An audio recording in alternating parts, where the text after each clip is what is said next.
everyone. Welcome back. It's Dean Obrens and Michael. We are so excited to be back with you guys again with a live chat. This is our final live chat of the summer, so we hope that you guys are doing well.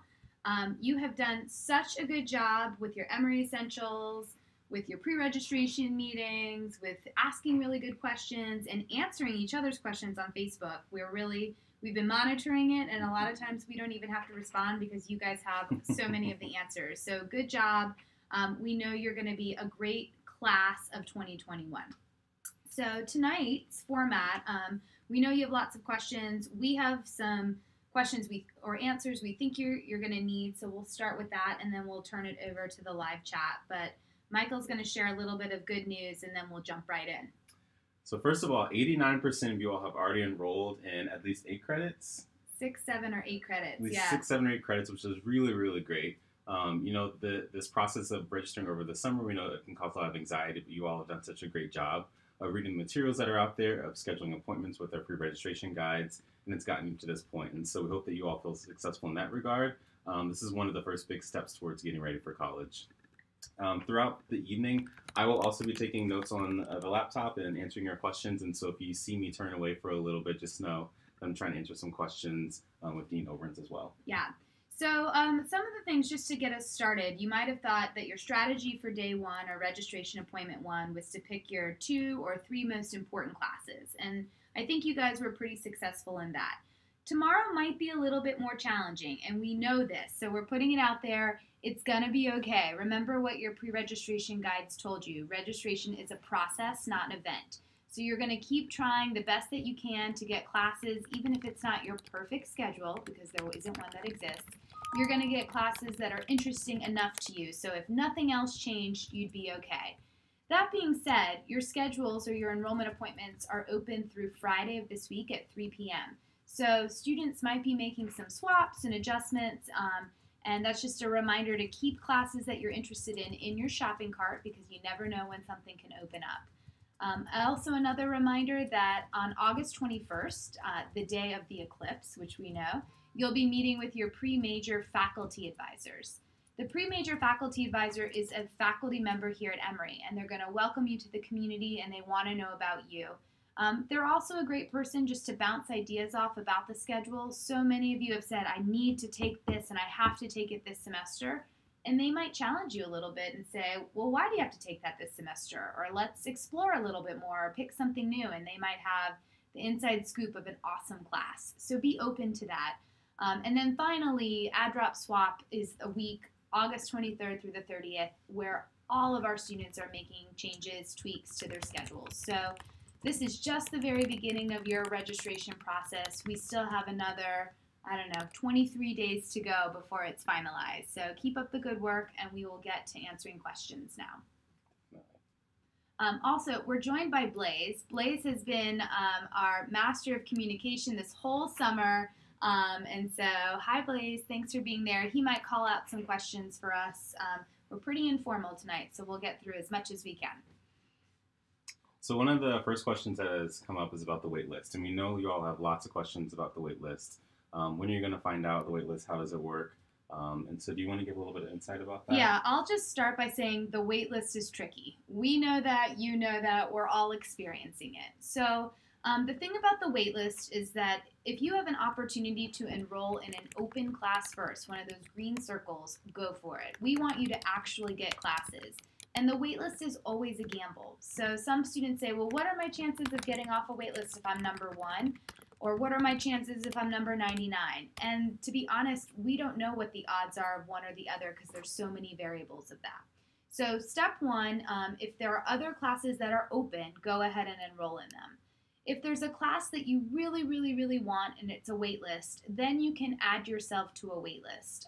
But you want to make sure that 1, there are no time conflicts, and so if you have a class that's a waitlist but you've enrolled in another course, you might have to pick the drop if function in the waitlist.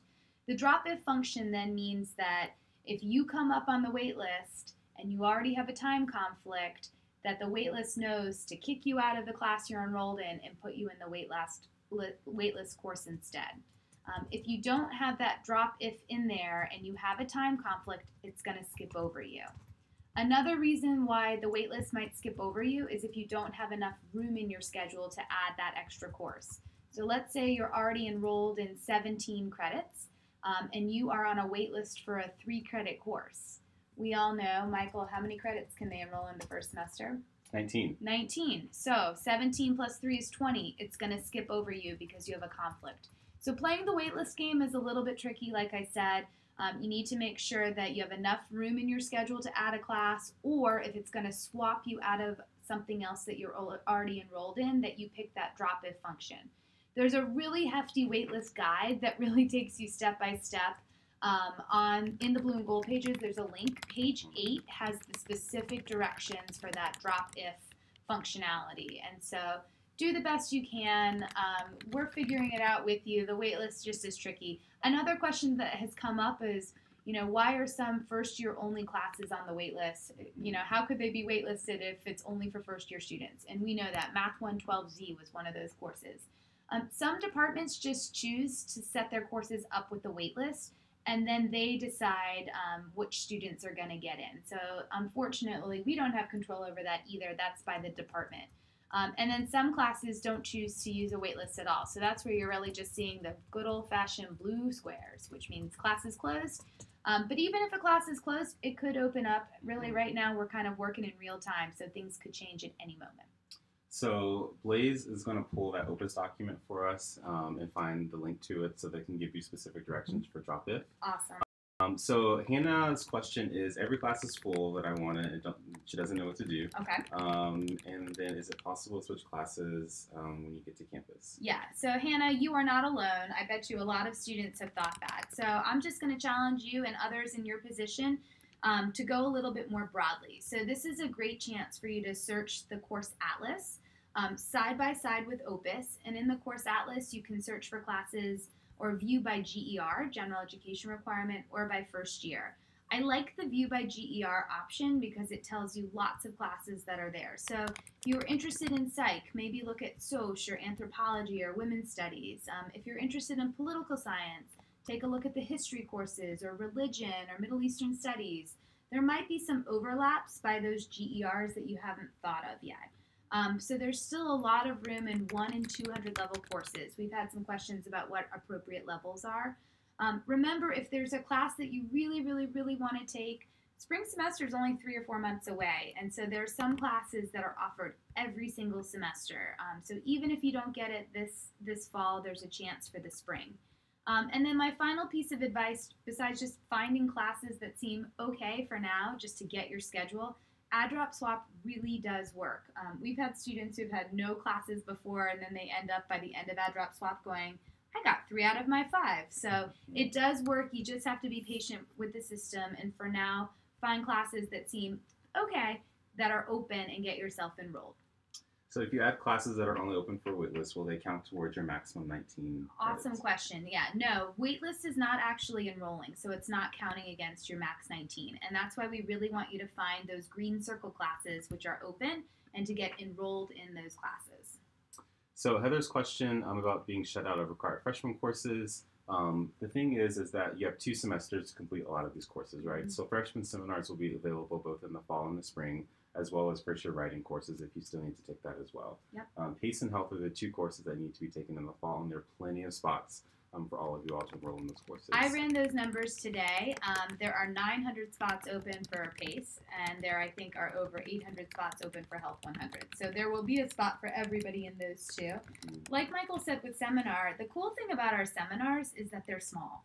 And so I know a lot of you have had your heart set on one particular seminar, but with only 18 students and there are 1,400 of you in the class, we know that those are going to fill up pretty quickly. I pulled those numbers too. There are probably about 20 seminars right now that still have some spots open. So remember, seminars don't count for any major. It's a total exploration class and a chance for you to know a faculty member and also a class of another 17 students. So that would be really, really good just to try out. Sure.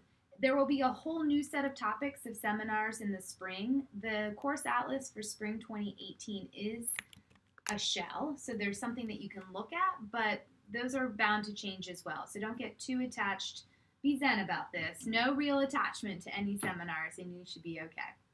So a little bit more information about Add Drop Swap, because we know that may be a new concept for you all. So it's going to begin on the first day of classes, which is Wednesday, August the 23rd, and it'll continue for a week until Wednesday, August the 30th. So during this time, you'll be able to do all three of those things. So you'll be able to add courses, you'll be able to drop courses, and you'll be able to swap courses. So if there's a course for a different time or a different lab section that you need, then you'll be able to complete that process. And we kind of call it the open market for all Emory students, because right now you're kind of playing in the sandbox with other first-year students, but once Add Drop Swap opens, it'll be kind of the sandbox for all Emory students that you'll be working with. And so we recommend this as a time to go to classes to see if you like it, to experience what the syllabus is like, what the faculty member is like, and then make adjustments to your schedule.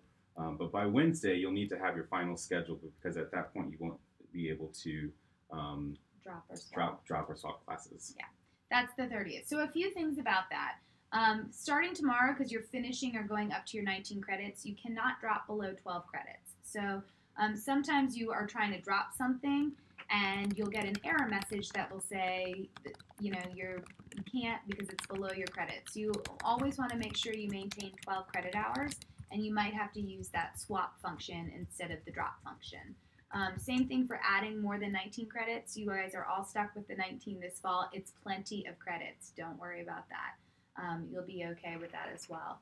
And you still have that one more day that before all the upperclassmen open Add Drop Swap, August 21st, where you have one more day to make some changes to your schedule. So that'll be a good day to see what's open and available too.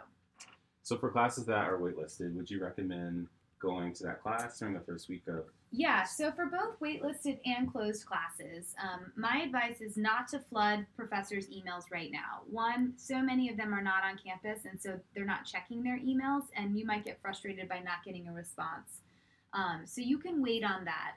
During that first week of classes, we definitely recommend going. There's not really a policy for how to get off of a wait list or how to get into a closed class. Every faculty member has their own attendance and max limit policy. So by going to class on the first day, you show that you're serious about this class, you get a little bit more information, and then you can follow up with that professor to see if they do have any extra spots, or if it's really something because of the classroom size or other things that they can't add you at this time.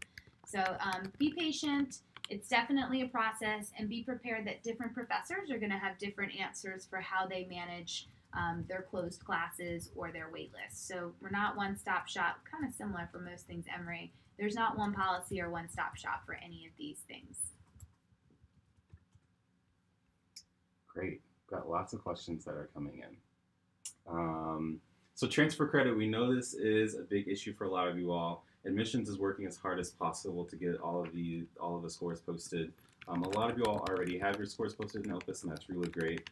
For some of you all that may have sent them a little bit later, or they're still processing them, they're trying to get them posted as quickly as possible. If for some reason it is prohibiting you from enrolling in a class as a prerequisite, we encourage you to email oue.advising@emory.edu. We may be able to assist you with enrolling in a particular class. But hopefully by the end of next week or so, credits will be posted. But admissions is processing all 1,400 of you all's paperwork, and so that's going to take a little bit of time, but they're working as quickly as possible to make that happen. Yeah. So again, a note for AP, that's the College Board. So if you haven't sent all of your scores, sometimes some of you sent some of your scores when you applied, but then your senior year scores haven't been sent, make sure you contact them. IB, you have to contact your IB, either advisor in high school or the IB program to get those. And then some of you have even taken college courses at other universities. That means official transcripts have to get sent. So make sure you're doing all that. You technically have your entire first semester to get all of these things in. We love how proactive you guys have been, and we encourage you to get them in, but that's what's causing a little bit of a backup in admission. So hopefully everything will get posted before the first day of classes or pretty soon thereafter. But keep checking Opus. They're working hard in real time too. And if you ever have questions, you can always follow up with the admission email. It's admission.processing@emory.edu. So I have a question about Chem 150. So the classes, they're a little bit closed. Yeah. So If by the end of tomorrow or the end of this week, if there aren't spots left, what does that mean for students? So we're working with the chemistry department right now to figure out what our next steps will be. And so I don't have an exact answer now. Do the best you can. Chemistry also understands that this is a high demand course and lots of students need it. So by the end of the week, or definitely by orientation, we will have a clear answer about how to proceed with those chemistry classes. So no need to panic now. We will work with you and come up with some plans that work for the masses. So talk a little about grading preferences. So we have SU, we have for grade. For grade, yeah. So most of our classes are graded. GRD is the grading preference. With one exception, all of you get to take an SU class called PACE 101, and that's a default. But for the most part, the classes that you're going to take now are going to be graded because if it needs to be a GER, count for general education requirement, you have to take it for a grade. If it's a potential major or minor class, you need to take it for a grade. And at this point, because you're all first-year students, we don't know what's going to count for what. So most of your courses are going to be taken for a grade. That being said, you can take up to 20 credits SU or pass-fail. And you have an extra week after add-drop swap to decide if you want to do a class pass-fail or for a grade. I will again say, for the most part, most first-year students are taking all of their classes for a grade, with the exception of PACE. But if there's something that you truly just want to try out for the fun of trying it out, you can sign up for that, and in the grading preference, change that to SU. That is not a first-year seminar, though. Seminars have to be taken for a grade. So while those are grade exploration courses, they are graded. So question, is math required for all first-year students? No. So there is an S&T requirement. Or an MQR. I'm sorry, there is MQR requirement, which is a math course usually. Yep. But it's not necessarily required for your first year. Well, and it's definitely, with all GERs, you have all 4 years to complete them. And the MQR is just one course, one semester, one course. So a lot of students come in, I'll tell my favorite story and saying, I have to take calculus.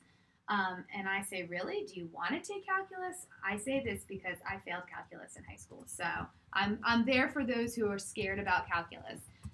But there are lots of other options for math too.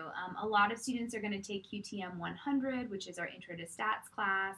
A lot of students are going to take Intro to Logic, Philosophy 110. And there are probably 30 or 40 other classes that could fulfill this MQR. Many of them are offered every single semester. So no, there is absolutely no rush for the MQR. So many majors require some kind of math component or some MQR, so sometimes it's worth waiting to see what you're actually going to major in. And for those of you, we know Calc 1, Math 111 is already closed.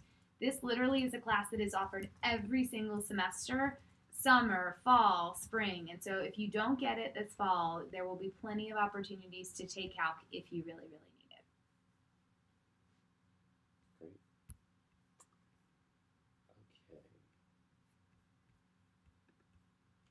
So again, some waitlist questions. We've answered a couple of these before, but in case you're just joining us. So the max limit for credit per semester is taken into account for waitlisted courses.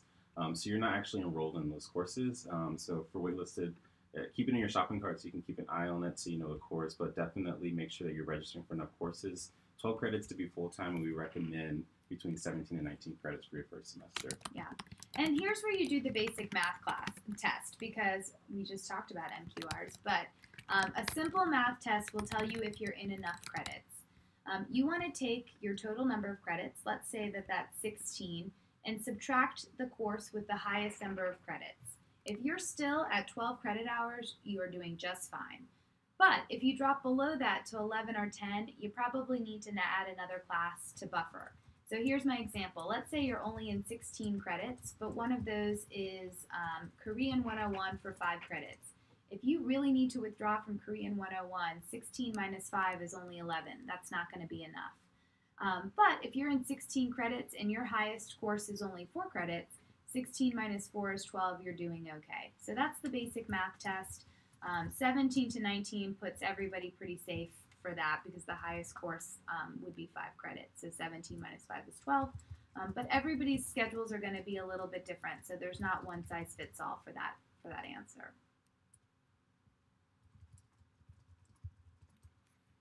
So while Michael and Blaze are kind of looking through questions, I will kind of reiterate things that I know that many of our pre-registration guides have been talking about all summer, which is there's no such thing as a perfect schedule. And I know you guys have done a great job mapping things out and saying that this fits together perfectly. We hope you let go of that a little bit now as you're seeing that some classes are closed and become, this is where you get to find that diamond in the rough, that gem of a class, that's something that you thought, well, I didn't know if I was going to like this, but now I have to try it. And so we hear time and time again from our orientation leaders, from our resident advisors, from our graduating seniors, that some of their best and favorite classes were those unexpected ones that they had to take because everything that they wanted to take was closed. And so we hope that you take that and keep that in mind as you're picking classes. And you have to remember, you still need credits. So even if you fulfilled all of your GERs, which nobody has yet, not a single one of you, or even if you fulfilled a particular GER, it's okay if you take more classes within an area if you're interested. You still need credits to graduate, so nothing is a waste of time. It all counts towards something in order to get your Emory degree. So some of the questions that are coming up are about departmental preferences in regards to waitlist or closed courses. And so this is kind of a glimpse into life at Emory, and that departments are here and really great and unique, and they also have different policies and regulations per department. And so some departments want a waitlist that they can easily get students into their class, and some departments just choose to have a closed course. And so that's why it varies per course, and we wish we could give you a single answer for all of the questions that you all have, but it really is department specific. And so we recommend during orientation there will be many times you can interface with those departments and reach out to representatives with specific questions that you may have. Kind of to Dean Oberentz's point earlier, that it may be a little difficult to get in touch with faculty members at this point, but also know that things are going to vary a little bit by department, and so you kind of are seeing that a little bit right now. Yeah. And some things have come up about some courses with permission numbers, and they're kind of hard to see. So right now, for example, there's one section of chemistry with a permission number. There's no way for you to get that permission number. It was an application-based class only, and it may open up. There are some sections of English 101 that are permission number only. All of those students who have the permission have it already, so there's no point in asking about that. Other classes will ask you to contact the professor, so creative writing, usually you need to contact a professor, fill out an application. Film 107 was another example. So in the course atlas, you want to make sure that you click on all the tabs for the course. The related courses, if they're prerequisites, but also the description, so that in case there is something that's permission only, you know ahead of time. Because there's nothing more frustrating than seeing that green circle going, yes, that class is open, and you try to enroll in it and it's permission only. So we do know that there are some permission only classes, and if you see that pop up, unfortunately now there's nothing that you can do to register in those classes, so try to find another section that's open. So we have a specific math question that you may be able to answer for us. Do you know the difference between linear algebra and honors linear algebra? And if you're allowed to take real analysis after linear algebra. Okay, those are really great specific math questions. And so my favorite tool, Google this. Google the math department, and actually on it you'll look at the people section and the undergraduate staff. You'll see Claire Sterling's name. She's the academic coordinator for the math department, and she'd be a great person to ask about that. During orientation, you'll also be able to talk to the math faculty and to the director of undergraduate studies in math. But for now, I believe both the math honors class does count for linear algebra, but I would want you to check with the math department to make sure. I do believe that the math honors class is for students who earned a 5 on their BC Calc, and it does have a permission number, so you'd have to get that from the math department. As the other question, good for you for taking such advanced math, but I don't know the answer, so you'll have to check with the department when you come to campus. Can college credits that have been taken at my high school instead of at the college itself count? Yeah, so this is a question about dual enrollment, and this is a little bit tricky. In order to get credit for college courses taken during high school, number one, and this is the most important, is that they did not count towards your high school graduation credits. Right? So let's say you took an advanced English course, but it counted for your high school English to graduate high school. That cannot come in. If it's above and beyond what was offered or needed for your high school, then I would say submit the transcripts, and the Office of Admission is going to review those for you. And some cases, the rules are that they have to be actually taught on a college campus. So I think if they've been in your high school, there's some rules against that. But those policies are listed on the admissions website. And when in doubt, it does not hurt for you to just submit your transcripts and fill out the form that admission asks you to fill out, and they'll give you an answer about it. So it doesn't hurt to try and ask through admission.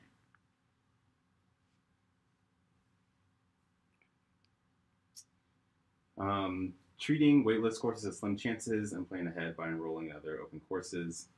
Yes. Again, yes, we know that you all are really excited about some of those courses that may be waitlisted or closed, but really having a full schedule is the ultimate goal by the end of this process and by the first day of classes. And so whatever gets you to that goal, and sometimes that may be a class that you didn't consider beforehand, a seminar that maybe seemed interesting, but you had another one, maybe in your top 2 or so, to maybe look at exploring some other things to add to your schedule to get to that point. I'm going to give a shout out to Art History 101. I think this is a college course every college student should take. I know there are lots of spots left in that class, so if anybody's looking for an HAP, I think that's an awesome first year class to take. There are departments like linguistics, anthropology, sociology, Middle Eastern studies, so many things out there that you have not had access to in high school. So really take a look at those in the course atlas, and there might be something hiding that just looks cool. So many different philosophy courses. I know that I was really set on taking some classes my first year because I thought they sounded cool, and they were not what I expected. And it was only until I went out on a limb that I really found my calling. So again, Art History 101. Some questions coming in about whether biology, chemistry, calculus courses will open up spots. Again, we're working with those departments to see what the enrollments might look like, but probably. So for Math 111, it's pretty close, and there might be a spot here or there, but it's tight. Again, Math 111 is probably the most offered class here at Emory every single semester. And if you think about it, you're going to start classes in August. Spring semester starts in January. So if you have to wait till spring to take a calc class, it's only 3 months away. It's really going to be okay. Chemistry and biology do have some spots left right now, and we are working with those departments to see what the demand is still going to be and what their resolution is if we end up filling up. So stay tuned. Don't panic. Do the best that you can. Keep those classes in your shopping cart. And if things do open up on their own or through Add Drop Swap, that's great. You can scoop them up. But we will share the announcements and the decisions of the department as soon as we have them. So no need to worry about it at this point. So a question from Helen about when waitlisting is resolved. And so if you get off the waitlist at a certain point in time, but it's maybe outside of your enrollment appointment. So the rest of this week, you'll be able to enroll in classes. The next period of time in which you'll be able to do that is during orientation. So August 21st and the 22nd, you'll see enrollment appointments where you'll be able to make adjustments to your schedule. After that point, there will be Add Drop Swap from the first day classes, and then a week to August 30th. And so during those times, when you'll be able to make adjustments to your schedule. So if for some reason you receive a notification from the department outside of those time frames, you should still be able to make adjustments during the enrollment appointments that you have. And the wait list, I think, clears a day before Add Drop Swap ends. So that should be on the 29th, and at that point it's kind of free. So I believe that's how that goes, but we will have lots of communications before the end of Add Drop Swap to let you know that you guys, what you should be doing. And that's a good reminder that now is the time that you need to be checking your Emory email, if not every day, every other day. Really, starting when you come to orientation, we're only sending communications to your Emory email, and saying, I didn't get it or I missed it doesn't fly anymore. So get in the habit of checking that Emory email, looking out for those announcements about waitlist or closed courses or other things, because we'll be sending those to your Emory email. We will still utilize the Facebook Class of 2021 page. Sure. I know it gets very popular in the fall when you guys are looking for Uber ride shares to and from the airport, but really using that Emory official communication email is going to be the way to go.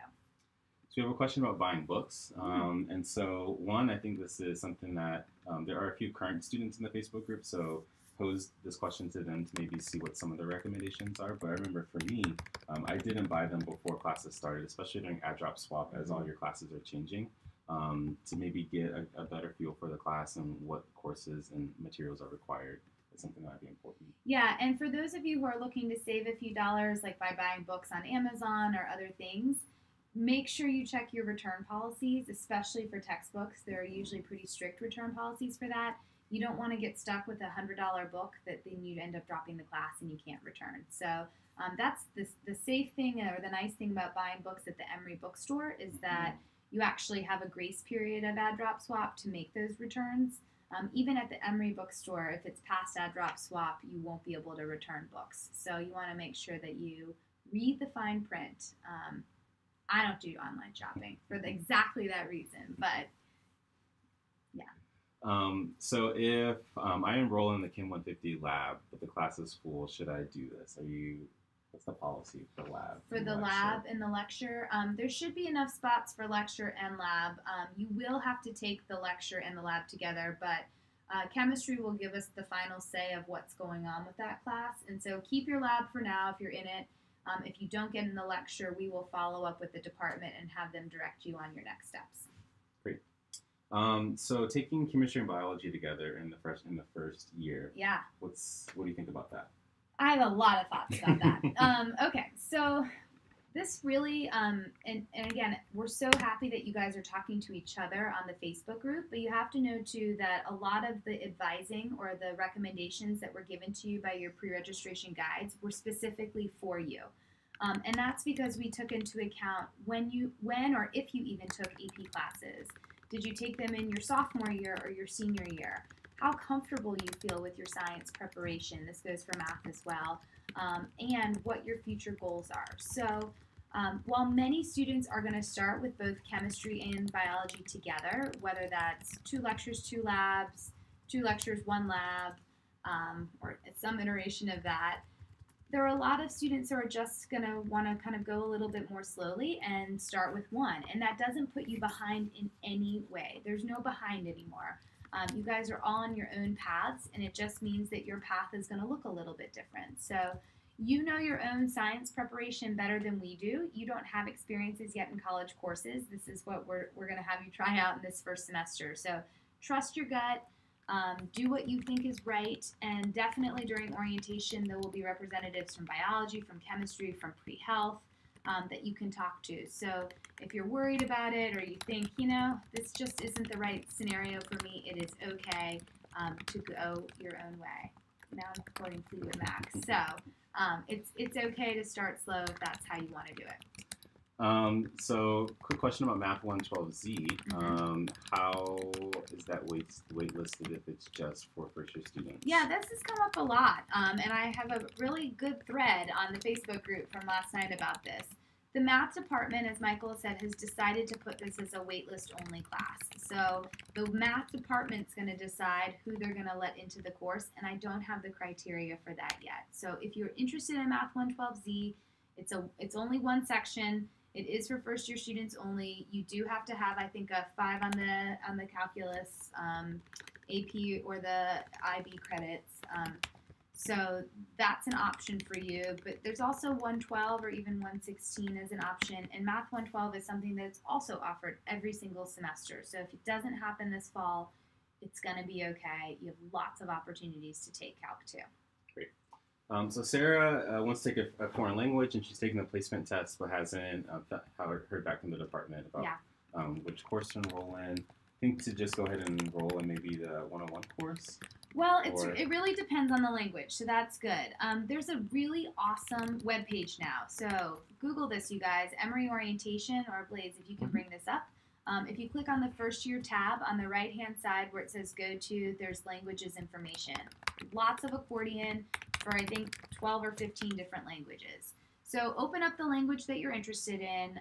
If you've taken your placement exam, not today or yesterday, but weeks ago, go ahead and follow up with the contact listed there to say, hey, do you know what my placement is going to be? If you enroll in a course that's open, but it's not at the placement in which you have been assigned, they will ask you to leave that class during the first week. So It's not always that helpful to sign up for a class until you really know what your placement is. Languages are amazing here. It's actually one of my favorite requirements in the Emory curriculum, but everybody's kind of on their own language path. So some of you are continuing and you might major or minor in a language. If that's the case, we definitely want to get you started this fall. Some of you want to start totally over into a new language, or maybe you don't even know the alphabet or the characters. That's awesome too. But there are lots of opportunities to do language study over the summer, maybe doing it abroad, potentially transient studies. So if it doesn't get started immediately this fall again, you have all 4 years to complete these language requirements. On the other hand, if you can get into them, if you're at the right level, I think that's awesome. I was a language major in college, so I promote it a lot. Definitely. Are Atlanta campus students allowed to enroll in Oxford courses? Good question. No. There we go. Quick question from Helen about how many students completely changed their schedule after arriving on campus. Everybody. A lot of people make a lot of changes. It may not be a wholesale change to their schedule, but people are making lots of changes to their schedule once they arrive. I think 90% of students are making changes through that first week, so that is a very normal thing to do. For sure, definitely. Again, we're in communication with the biology and the chemistry departments about the sections and the course numbers. Hopefully we can provide some more information by the end of the week. Yeah. With just updates on kind of where they are and where they're going.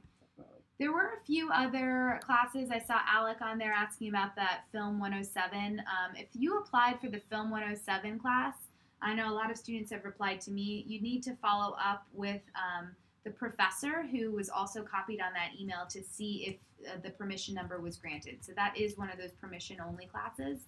He's been pretty responsive quickly, so make sure you follow up with the professor, Rob Barakanda, I think it is.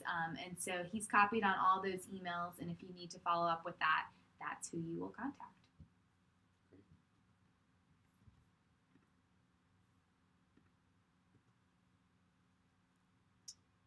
We're asking lots of great questions, so we really appreciate how engaged you all are. So strategies for tomorrow.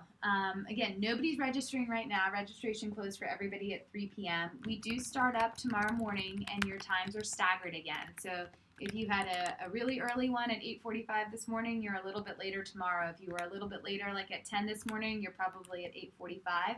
Remember, these are all Eastern Standard Time. But the nice thing is that tomorrow's appointment is actually open all the way until Friday at 3 p.m.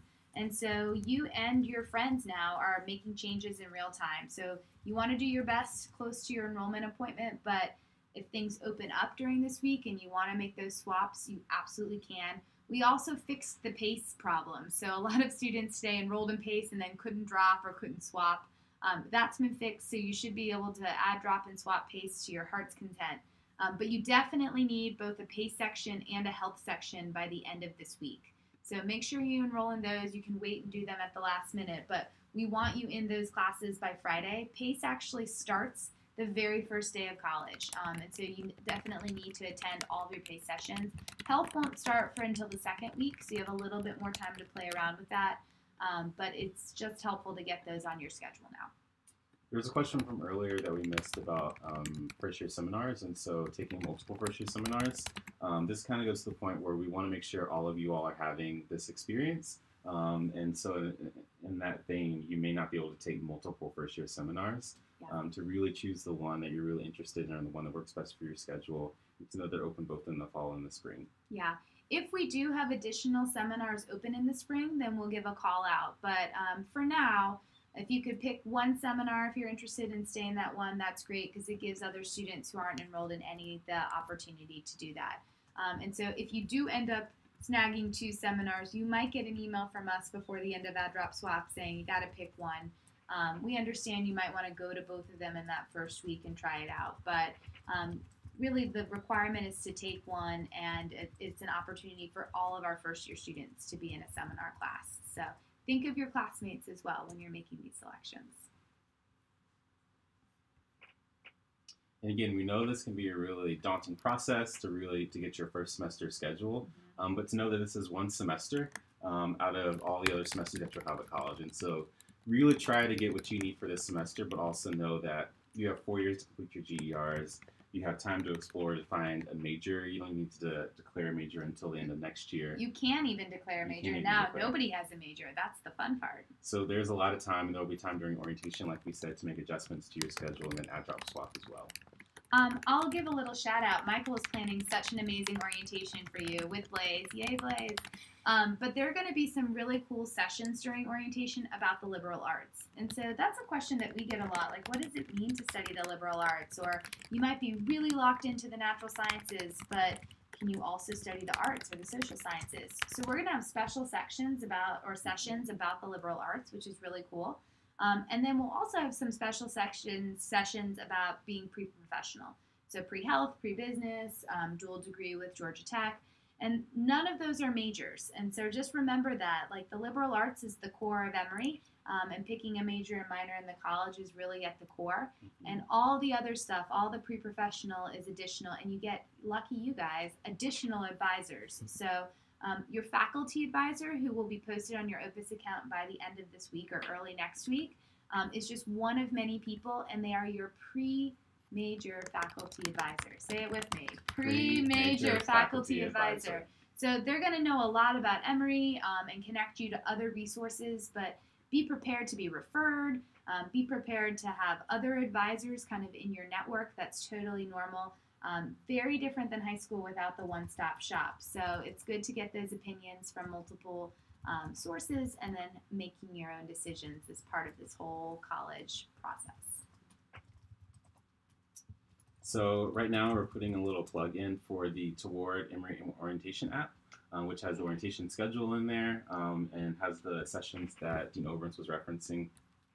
On Monday, August the 21st, you will all start with a session that will review the general education requirements, your first year, how to set you up for success, and then it'll transition into pre-major faculty advising appointments. So you'll have that foundation and then be able to meet with people that can help you make some adjustments to your schedule. That afternoon, you'll be able to attend those sessions, and then the following day, you'll be able to attend pre-professional sessions as well as like a big showcase with all the departments across campus there. So look forward to those events that are coming your way during orientation.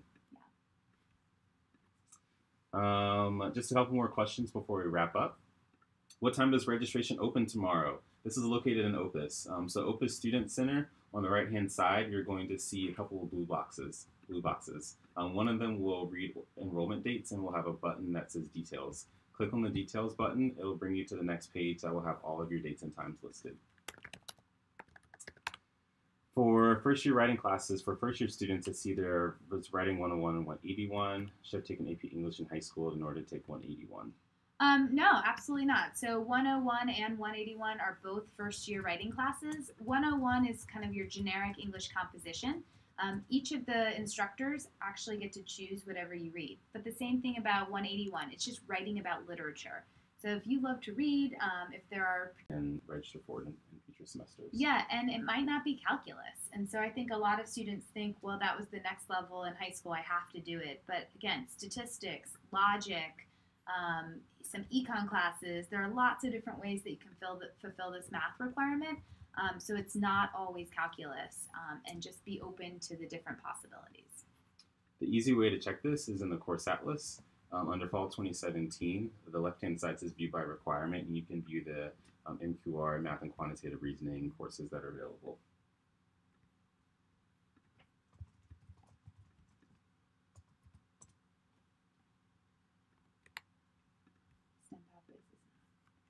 There's a question about the STEM pathways pre-orientation. That is not actually in the orientation. It's not, but it will be. It will be. All right, it's coming, Elise. It's coming. Just to confirm again, if you can't get a spot in chem and bio classes, keep the classes in your cart. We would recommend just so it's easy for you to keep an eye on them to see what the status is. Yeah. I had a lot of students last week say, I'm 100% pre-med, like Thursday, and this morning saying, I'm no longer pre-med. So I think even people who have enrolled in some of these classes or interested in bio or chem, not even pre-med, might be changing things as well. So don't panic yet. We'll have updates for you by the end of the week. Do your best. If the spots are there and you can get them tomorrow, get them.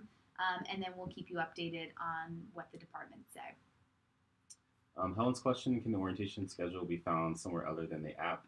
So on our website, there's a link to a desktop version of the schedule that you can easily access. And then once you check in, you'll get a printed copy of the schedule. But the guidebook app will have the most up-to-date information in case there are any adjustments that need to happen during orientation. So we'll take just a couple more questions, and then we'll wrap up for the evening. But again, we really enjoyed speaking with you all. You all have done a really fantastic job over the course of the summer. We know there's a lot of stuff, Emory Essentials, all the things that are happening, but hopefully they set you up for success during this time. So a few more Emory Essentials while we're waiting for maybe the last hurrah question. This week it's honor code, conduct code, and then once your advisors post in your Opus account, you'll get to fill out a form that goes straight to them. So Alcohol EDU and Haven are also open right now. You want to make sure that you're completing those. And if there's anything left over from your summer checklist or Emory Essentials, please complete them before you come for orientation. We want your orientation to be filled with meeting new people, getting to talk to faculty, moving in, all that good stuff. You don't want to have any of those outstanding kind of to-do items left on your checklist. If you have further questions, we recommend that you direct all your questions to oue.advising@emory.edu. You had your pre-registration guide, and obviously there's still a resource for you, but all of us are monitoring OUE.advising, and so it's a really easy way to make sure we can process all those questions that are coming in. Yeah. And I will say today, our phones were out, so thank you for all of you who are patient with us.